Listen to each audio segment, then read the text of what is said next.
Hi there. You're listening to the Tech Leaders Podcast, brought to you by Be Digital and Tramshed Tech. Today, you'll be hosted by Gareth Davies. Gareth will help you and our guests navigate some of the industry's most exciting topics, from the challenges of sustainable growth through to continuous innovation and everything in between. These are the behind-the-scenes stories from the leaders at the forefront of the digital revolution. So stop typing, close that laptop lid, and tune in for this episode of the Tech Leaders Podcast. The vast majority of people that companies employ are capable of doing incredible jobs for the company and want to do so. And the thing that holds them back is the processes, procedures, the lack of trust, the constraints and straitjackets of a typical organization. And if instead we can inspire people, give them the mission and vision, but more importantly, access to the tools and resources to do a great job, we can trust them to do vastly better than we would ever imagine.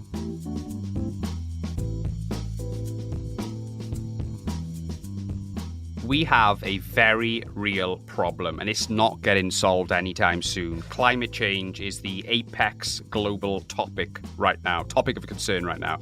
And I wanted to unpack this with a prominent business leader, and this individual was actually top of my list.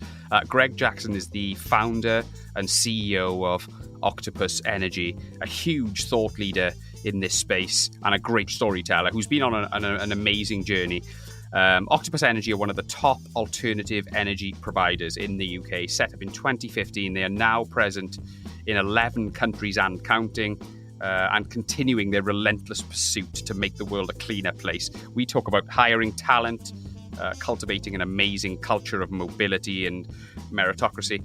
Greg's thoughts on Bitcoin and the energy aspect of this. And the fact that Octopus Energy don't have a HR department, which I thought was amazing. So that was really interesting, and much more. I think you'll love this one. Greg's a great guy. It's a fascinating topic. It's an important topic.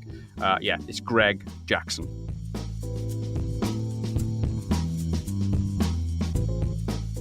Greg, thank you so much for coming on the Tech Leaders Podcast. How are you today? You're in the office, clearly. Yeah, great, thanks. And isn't it nice to be back in offices and remembering kind of what it's like to see other humans?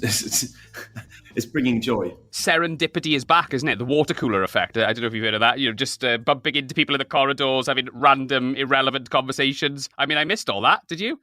Yeah, there was a bit of that. But I've also just missed kind of the energy you get from other people. You know, I think, and I'm seeing that all around. Like, what I'm hearing from a lot of people is they come into the office tentatively once or twice, and then start getting more and more comfortable and confident. Before you know it, they're really enjoying it. So, I mean, who knows what the future holds? But this particular phase appears to be rediscovery for many people. Agreed. Absolutely. Myself included. I wanted to, first of all, let's find out a little bit about you, okay? For the listeners who were not too familiar with Greg Jackson and Octopus Energy, can you just give us a little bit of an intro to yourself, maybe a little bit of overview of your career from point of education right up until the present day? Cool, yeah. I'm Greg Jackson. I'm the founder and the chief executive of Octopus Energy, which is now a sort of global tech-based energy company with 2.5 million customers in the UK and 17 million licensed to our platform. My career started roughly pre-education. I left school when I was 16 to write video games. I ended up going to university doing economics. And in fact, even back in the 80s, I wrote part of my dissertation in software. I'm using it as an economics degree. But it turned out you could write software that would churn out charts that filled out the word count, which was great fun. Can I just ask you a question on that? How did you leave school at 16 and end up in Cambridge University? Because that is an amazing feat, if I can say so myself. Yeah, I got kind of quite frustrated with school, really. I think one of the defining features of a lot of entrepreneurs is they don't particularly enjoy the constraints of sort of formal employment or formal education. And so I had pretty cool parents, and I said to my mum, look, I want to go and write video games. I don't know how long my skills are going to be relevant. So instead of going and doing A-levels, I left school, left home, and wrote video games for the nascent home computers of the 80s. The key bit for me was in 2003, I started a business which built enterprise software. We started off building kind of websites and things like that. And we ended up building quite complex platforms for a whole range of clients, often as they were going through the e-commerce revolution or the digital revolution. And we sold that. And then we're lucky enough to be able to look around and think, what do we do next? And if you looked at the biggest sectors in the world that hadn't yet been disrupted by technology, energy stood out. Just like fintech or financial services, you had customers who were getting really bad value and poor service. But on top of that, energy is responsible for, it's the biggest contributor to climate change. And so you ask yourself the question, can we use technology to improve this sector for customers, drive down prices, and at the same time, see the opportunity of fighting climate change as something that will be good for a business in a sector where businesses have previously been dragging their feet. So that was the kind of founding idea of Octopus Energy in, late 2015. You obviously did an economics degree, though. So what did you learn about that which helped you in your entrepreneurial endeavors? So the positive learning was that economics is really about the efficient distribution and use of resources. And so when you looked at the energy sector, it was a great example. It's incredibly inefficient. You can see that a typical energy company in the UK had 14% of its revenue was paying for overheads and administration. And they sell 2 products. Meanwhile, Amazon sells 300 million products, and the same figure of them is 2%. So you can kind of see that the energy companies were inefficient, and immediately you thought technology can solve that problem. Similarly, our grid, our wires, the systems that distribute electricity around are hugely underutilized most of the time. It's got tons of spare capacity. And if we can use that, as we start increasing the amount of electricity we use as we go renewable and electric cars, then you can see ways to drive down costs as you go green. The other thing that I learned with economics was in economics, you learn all these assumptions like perfect competition and things like that. And I had basically my first entrepreneurial career really was a business that manufactured mirrors. And we had an agreement with the world's largest manufacturer of glass that we'd get their cheapest glass in the world. So we knew we were getting really, really cheap glass, totally competitive commodity market. And one day I was trying to pitch some of our products to a buyer at a department store. And she said, what do you pay for your glass? And I grinned with pride and said, £4.66 a square metre. And she said, your rivals are paying £2.60. And I was like, what? And it turned out that, that theory about perfect competition leading to prices, essentially in the commodity sector, commoditizing, was completely and utterly flawed. And you look today at sectors like energy, where a lot of people in the regulatory and government space have come from economics backgrounds and haven't yet had that kind of real world experience where your jaw hits the floor as you discover the difference between the economic theory and reality. And so for me today, I spend so much time trying to help people understand how in sectors that should appear competitive, that should appear efficient, there are massive opportunities to improve them. Yeah, absolutely. What do you think about people coming out of academia these days then in terms of this new economy, the labour market's moving at lightning speed, isn't it? Is the education system churning people out who are ready for this new labour market? That's a great question. I think one of the most important things today is that, first of all, I speak to people all the time saying, this is a rule of thumb, by the way, but don't worry about your career when you're leaving university, right? Do what you enjoy, at least in your 20s, right? There's time to find what's going to make you happy and what you're going to be good at. And you've got so much learning to do that the people who, under pressure from parents or from friends, from peers, to kind of get on that ladder and do the right thing. It's like so often I see them ending up in kind of jobs that bring them a bit of misery and not a lot of learning. And so, I think the first thing is the world of work or the world of kind of economic productivity has got so much variety. The most important thing is finding your space in it. What about the corporate world then? You worked for Procter Gamble for quite a few years in your early career. I think that was just when you left university, yeah? What did you not like about the corporate world, which put you on the path to other things? I tell you what, when you're in it, it's quite comfortable. It's probably a bit like being a sort of caged animal, in that someone feeds you and waters you. You get the vet comes and looks after you and all that stuff, and it's quite comfortable. It's only when you escape and suddenly breathe fresh air that you realize that you were being institutionalized. And I think when I and that's not about Procter Gamble. It's an incredible company. I learned shed loads.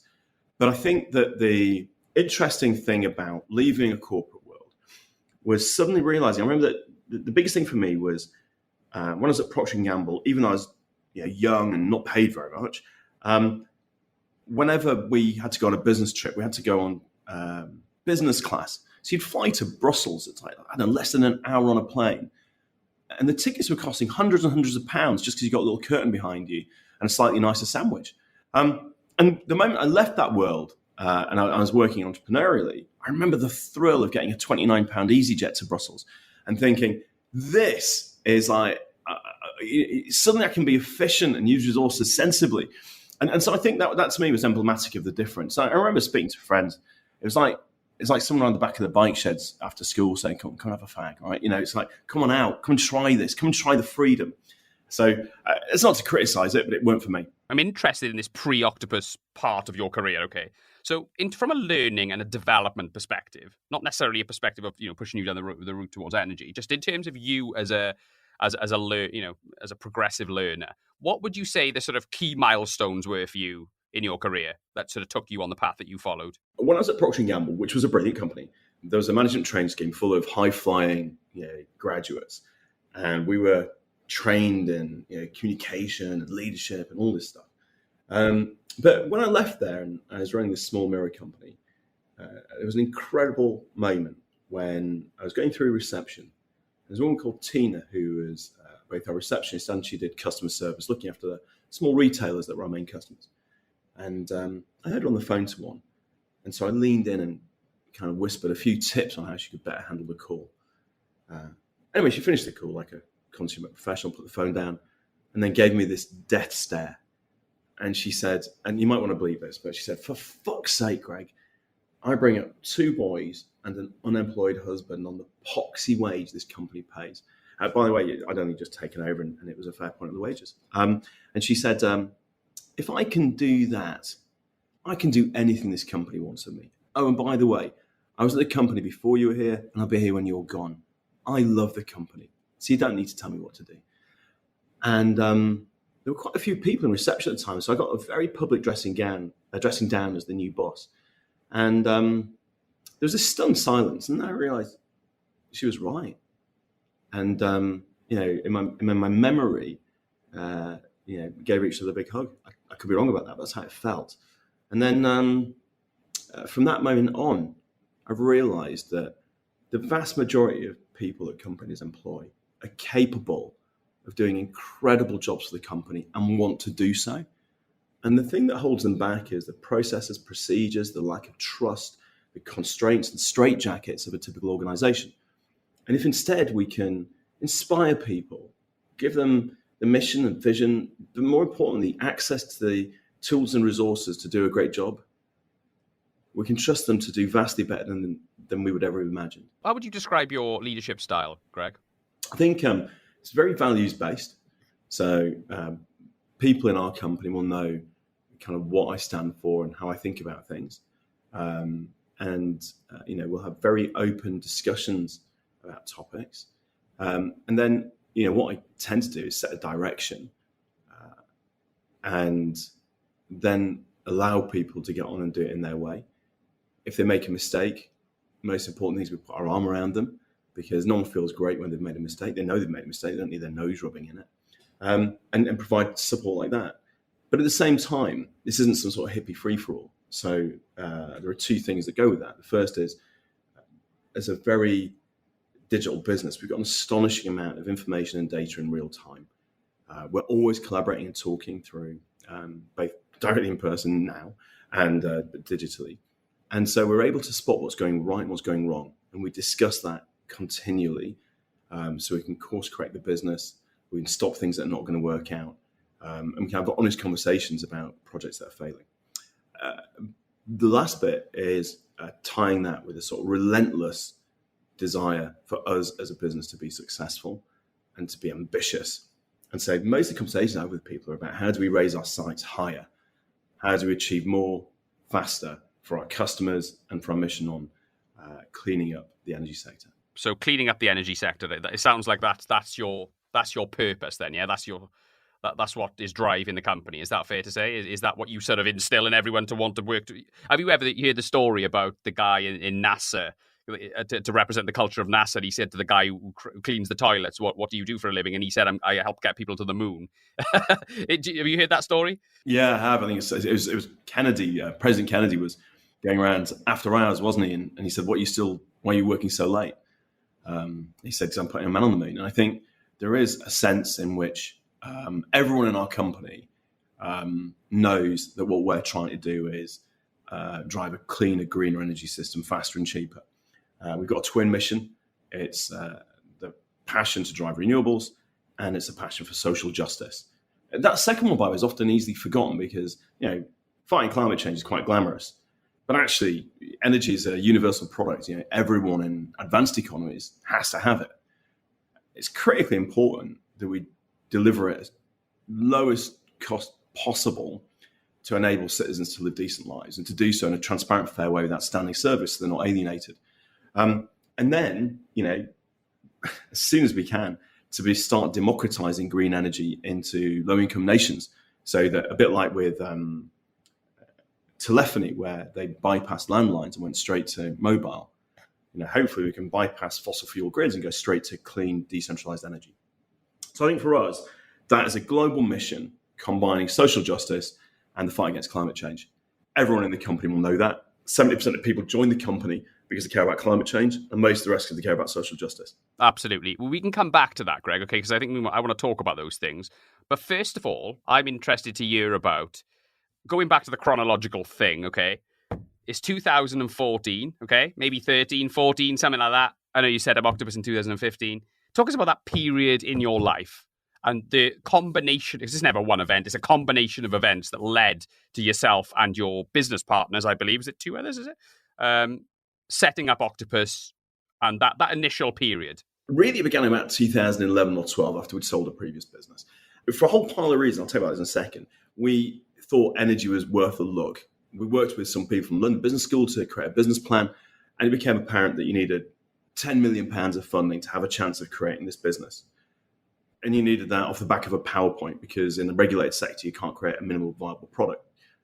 You have to go all in.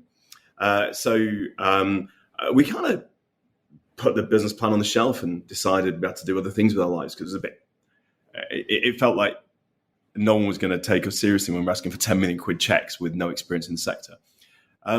Big lesson for me, by the way, is I should have had more confidence sooner.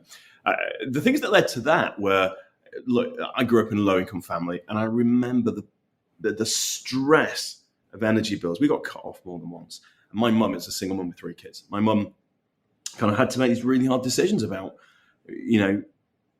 which final reminders do you pay, and what else. Where do you find that money? And I think when you had the stories in the mid-2010s about fat cats in energy, and you could see these crocodile tears from the people running the companies as they rubbed their hands and said, oh, we wish customers would engage to get better value. And you knew that if you want to give people better value, you can give them better value. I think my experience as a customer, I moved house. Sometime later, I got around to opening an energy bill. It was astronomical. I phoned up the energy company, and they cut it there. And then I was like, how can you do that?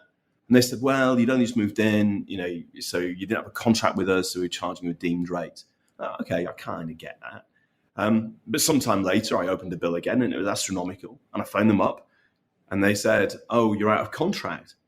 And I said, no, I'm not. I sorted that out. And they said, the contract is only a 1-year contract. I was like, what? I have to phone you up every year, or you're going to rip me off? And they're kind of like, yeah, that's how it works. So I guess there were these piles of experiences, historically, personally. And finally, I joined Greenpeace when I was 16. And so whenever I heard energy companies talking about the green taxes, it made me really angry. It was like these companies, instead of like blaming green taxes for the fact their prices were high, when actually it's because they were bonkers inefficient.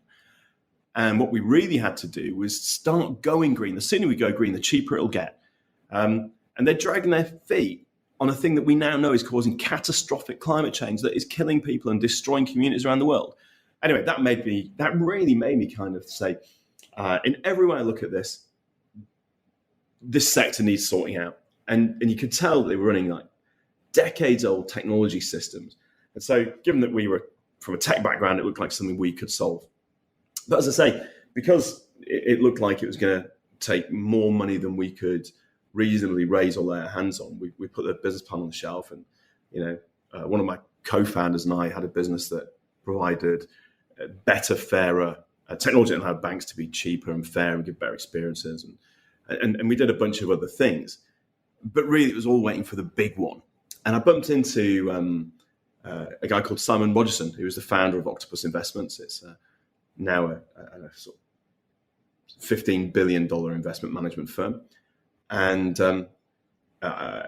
he and I had a great chat. We talked about all the things we believe in. I realized that they backed Octopus Ventures, great big venture business in London. And they also had a multi-billion pound fund investing in renewable energy. So I kind of metaphorically pulled the business plan off the shelf, blew off the dust, took him through it, and he loved it. And I think it was like 5 weeks or something from there to the point that we signed a deal. They agreed to back it, and here we are today. So the octopus thing, obviously, Luke from Octopus Ventures has been on the show previously. Do you have much involvement with those guys? In terms of are the two entities sort of? Do you share any IP or anything like that, or is it you just literally got the same name and under the same umbrella? I think we share some values. I think the Octopus Group, it's a B Corp. It's a founder-led business, which is determined to improve sectors that have treated customers badly. And they can do that through the ventures business. They do it through some of the direct investments. And obviously, that's our mission. But I often liken it to people ask it to being like a family. So, we're like the kids that used to live in the same house. We grew up, we left home. We now live quite a long way away, but we're all part of the same family. We're still friends and we'll get together at Christmas. Something I want to ask you about, Greg, which is an observation from talking to you, okay? You bring up social justice, and I would guess you're quite passionate about social mobility, fairness. I got an impression you grew up in a single-parent household. I guess you weren't born with a silver spoon in your mouth. Is that a fair observation, okay? Is that what gets you out of bed in the morning? Yeah, I think it is. It's hugely important to me. And I'm really proud as a company that we have put effort into establishing ourselves in communities where we can make a difference. So, today we've got major offices in 5 towns and cities around the UK. We've got a dozen if you include some of our hubs. And an important part of it all is making sure that we are reaching into communities. And I'm incredibly proud of, for example, the efforts we've made in helping Leicester regenerate its city centre and creating really high quality jobs and careers for people who might not otherwise have had the opportunity. That's directly for our own team, our own mission. And we've got so much more we can do on that, but it matters to me. And then I think what we do for customers, is just relentlessly drive down the cost of a product that they have to use. And so far we've done that by being a more efficient energy retailer. But increasingly now I think we've earned the authority, built the expertise to look at the entire cost stack of energy, all the way from generation through, kind of the transmission systems and grids, right through to the sort of, the actual delivery to people's homes. And I think there is so much opportunity to squeeze cost out of that, and in doing so to improve the lives of some of the people who need it most. Hi, just a quick reminder that you're listening to the Tech Leaders Podcast. The Tech Leaders Podcast would like to thank Tramshed Tech, who allow us to use their world-class recording studio facilities. We cannot recommend them enough. They also provide office spaces and events, so make sure you go and check them out. Now, back to Gareth, who will be quizzing our guests on some of the industry's most topical questions. It's quite clear that you have a positive effect on the world, okay? But what I'm keen to dig into, Greg, okay, is inside your own business, okay? Social mobility is all about building a meritocracy. And going back to the lady in Procter Gamble there, how do you ensure in your organization that people get rewarded and become the best version of themselves in your company? Yeah, so look, what I definitely don't believe in is a tick box approach, where we get some sort of management report that says this is how many people we've got from single parent families and from working class backgrounds and, from each kind of ethnic group and whatever it be, right? Those tick box approaches that so many companies use so often create kind of perverse incentives or a culture in which you're not doing the right thing. You're just trying to meet a target. Instead, that we foster a culture of diversity and inclusion in every way we try and work, right through to, where do we recruit people? For example, when we're recruiting, we use blind CVs in most functions now, so that we don't know someone's name. Without the name, unconscious biases to do with things like gender, ethnicity, whatever, just can't kick in. So I think starting right in that process and then fostering a culture that recognizes and celebrates diversity, but doesn't create the divisive or tick box approaches, has worked pretty well for us. By the way, we've got so much further to go. But I think part of it is welcoming the conversations internally. So we don't park it all off with a diversity officer. Instead, these are conversations we have through Slack, which is the internal messaging system. They're conversations we have during our town halls. We call it family dinner every Friday. And I lead from the front on it. So I talk about these topics because I want to make sure we've got a company that's aware of them. You're very hands-on then, clearly. Yeah, I talk about it with you now, right? I mean, our team will listen to this, and if they feel we're not delivering, they'll tell us about it. Back to Tina, who talked earlier. The ability, encouraging people to feel confident that they can speak, whether that be publicly or just dropping me a message on a messaging system. And not just me. I think that's the other thing. It's like creating this decentralized structure that means that throughout the organization, you're building leaders who can have these conversations. Yeah. It seems like you're trying to foster a culture of psychological safety, as the HR people would call it, which is brilliant. I think that's exactly what with all the more progressive companies, that's what they seem to be doing. So I'm really pleased to hear that. Let's talk about HR very quickly, though. Apparently you haven't got any HR. Well, we don't have an HR department, don't have an HR function. That's no offense to HR. In many companies, the HR function, the HR department does tremendously good work. But part of the founding thoughts in this company were, how do we grow rapidly and how do we have minimum bureaucracy so that people are more closely connected to the results that the company does, like looking after customers, driving the innovation for climate change. And so that just meant we want to have fewer functions and fewer departments. Every function, every department creates work for the others, and it creates a self-sustaining hierarchy. So we don't have HR, but there are plenty more we don't have as well. What we do have is two things. One is we want managers to manage. So throughout the organization, we work incredibly hard to try to give all of the managers the ability to not just manage the business, but manage their people, to be leaders. And I think when you get that right, it's instructive, isn't it? When you look at small businesses, they don't have HR departments. If you employ 20 people, there's no HR person. You just have to be a great manager. So what about we build a company that's full of great managers like that? I think the second thing we try and do is by creating this kind of openness that I talked about earlier, is to say that culture is everyone's job.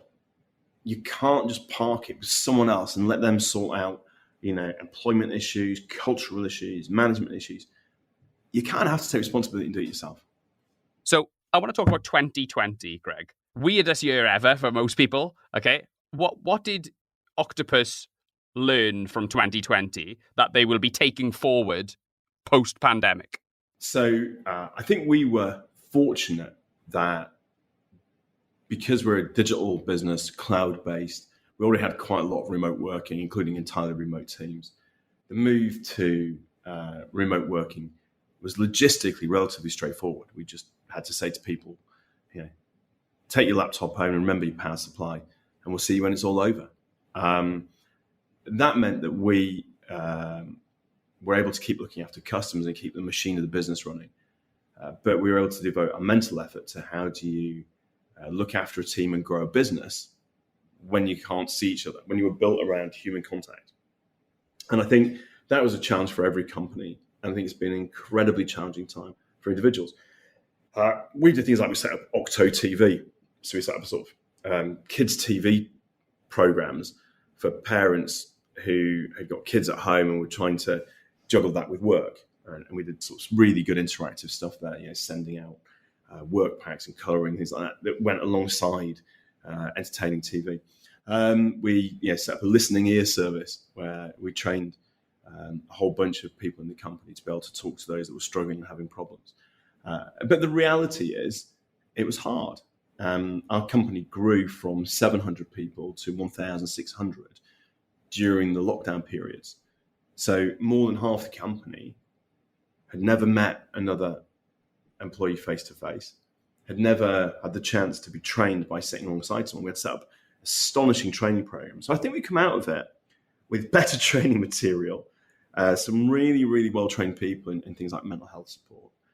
But also, yesterday, I met a bunch of our operations managers who were coming together for the first time post-pandemic, first time many of them met each other. And the happiness on their faces as they were able to kind of see their colleagues and talk about problems in a fluid way was absolutely fantastic. And I think it reignited optimism.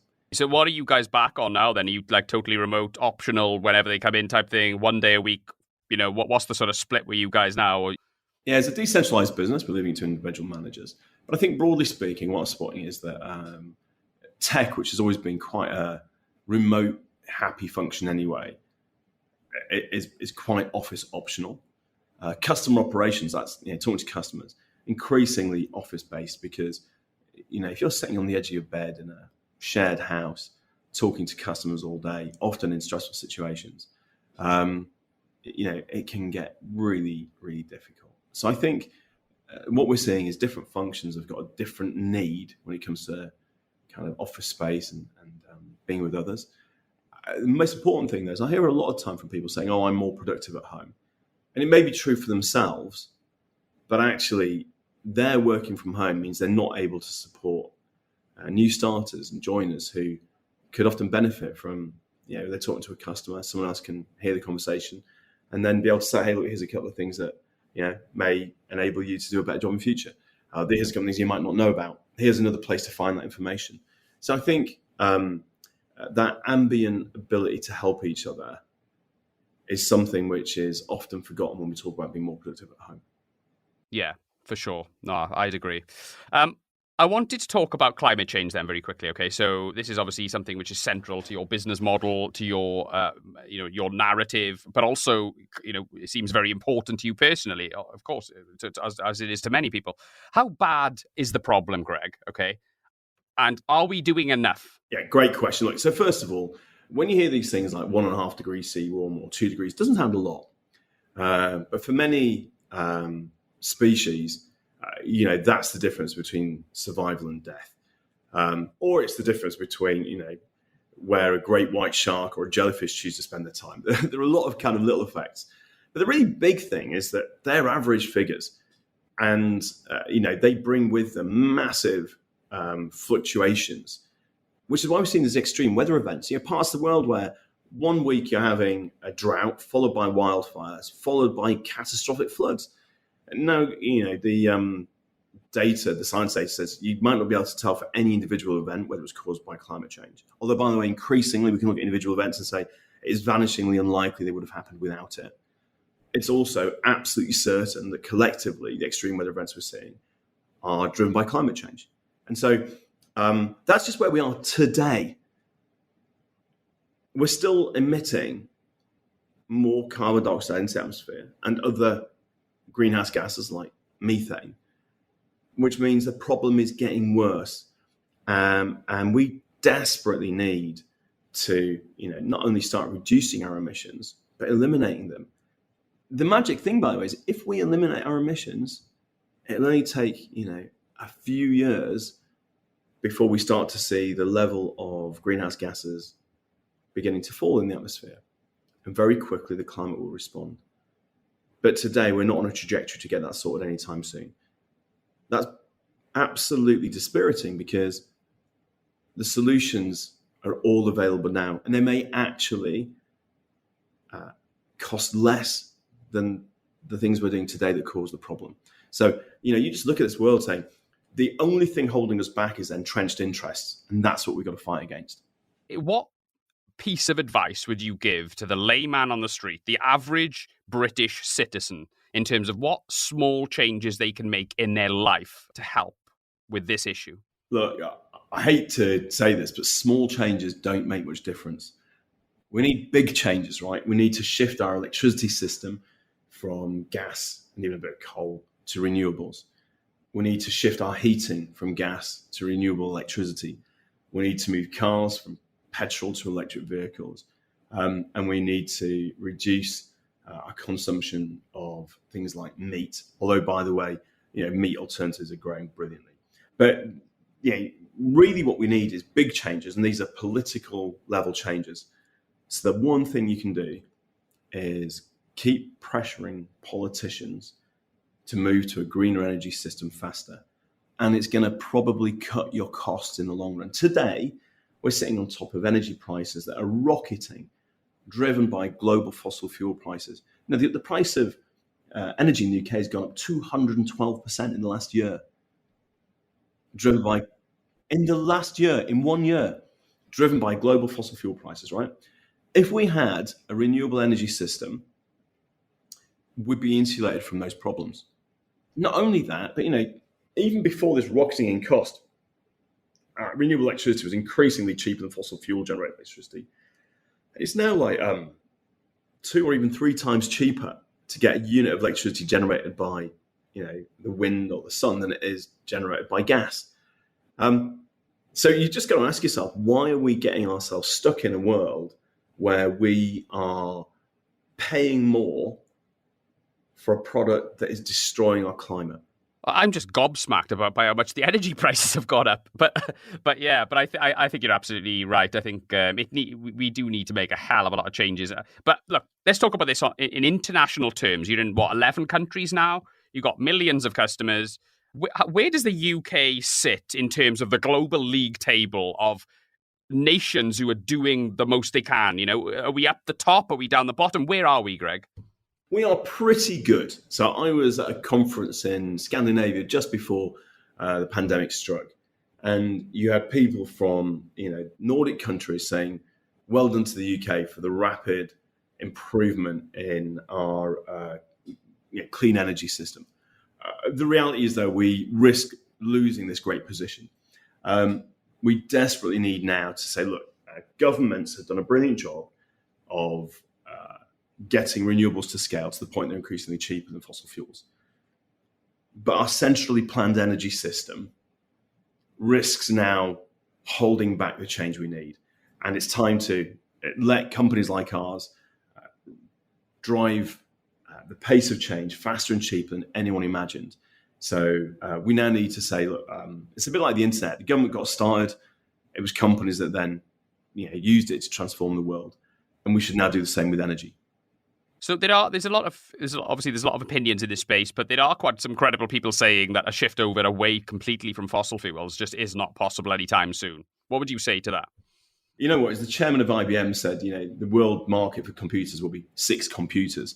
The president of, I think it was the British Aerospace Association, something like that, said that space flight was impossible roughly 6 months before Sputnik.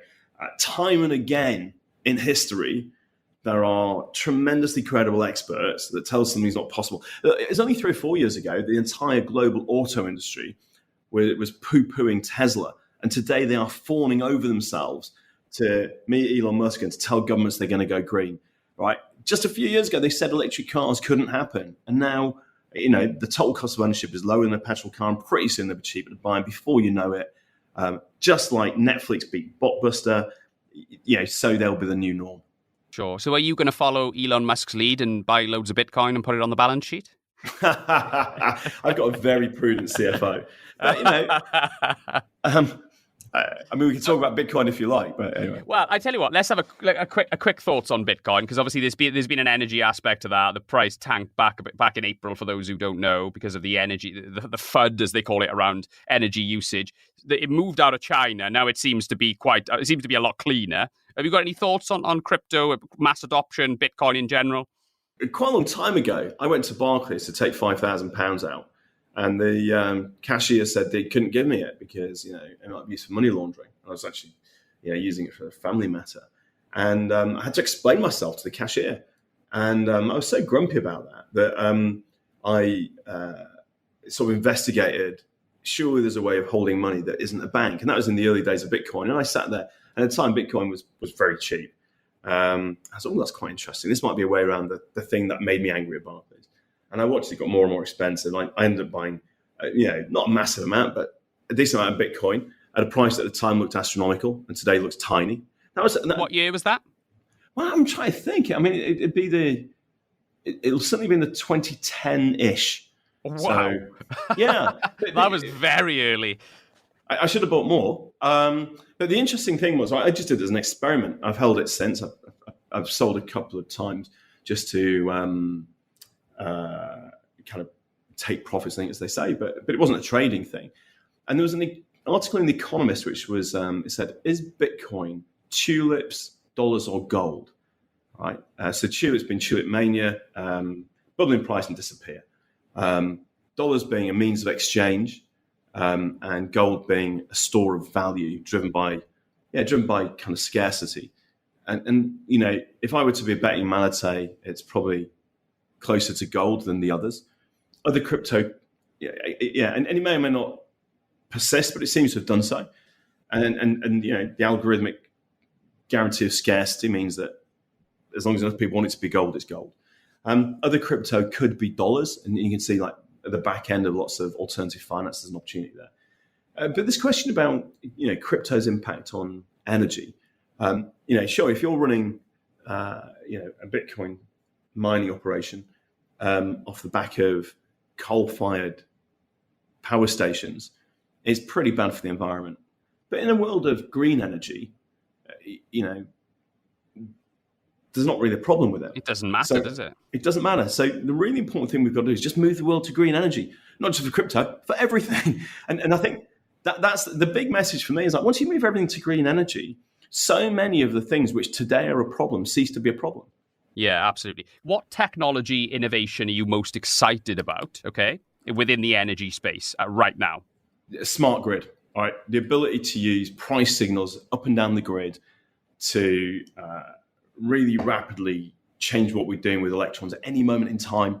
It's kind of like the Uberization of the grid. Right. Can you explain it in layman's terms to just to the listeners so they can get their head around the concept of that? Look, green energy is fundamentally cheaper than fossil fuels. We just have to use it different. And what we have to do is, at times when the wind's blowing, the sun's shining, and there's a lot of green generation locally, grab those electrons and use them for things that we would otherwise done at a different time, like charging an electric car. Fill the battery when they're abundant. It will be cheap as chips. If we can do that, then the move to renewables is the opportunity to cut costs. If, on the other hand, we try and make renewables behave like fossil fuels, so you have to put a massive battery next to every wind farm, it's going to cost us a fortune. So the way that we can capitalize on cheap, abundant, zero guilt, zero marginal cost, zero carbon energy is through the smart grid that is making that kind of decision all the time in the background.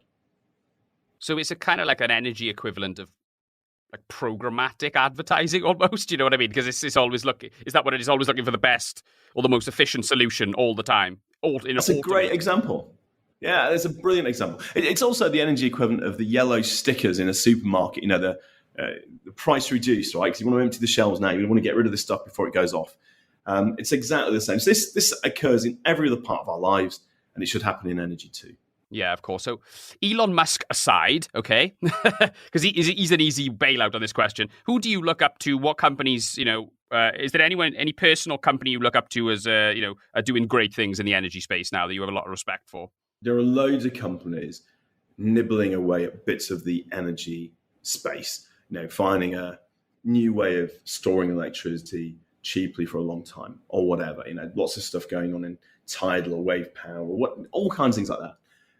But in all candor, you can't escape from Elon Musk as the one that's making a systemic difference to energy. But, look, if you want to admire people, let's admire Isambard Kingdom Brunel, who, when he wanted to build a railway from London to Bristol, he went on a horse and was working, I think, 18, 20 hours a day, going through the thick, dense undergrowth in the winter, through the mud, through all the weather. He was sleeping rough as he mapped out the course of that railway line. And I think that resolute determination to say, this is the path we're going to take, and I'm personally going to do whatever it takes to make it happen, is mind-blowingly impressive. Okay, so let me ask you this one then, Greg, okay? What advice would you give to your 21-year-old self? There's real merit in follow the path least trodden. So you take what we've done as a company. On so many big questions, we've had to do the opposite of what industry experts would have said.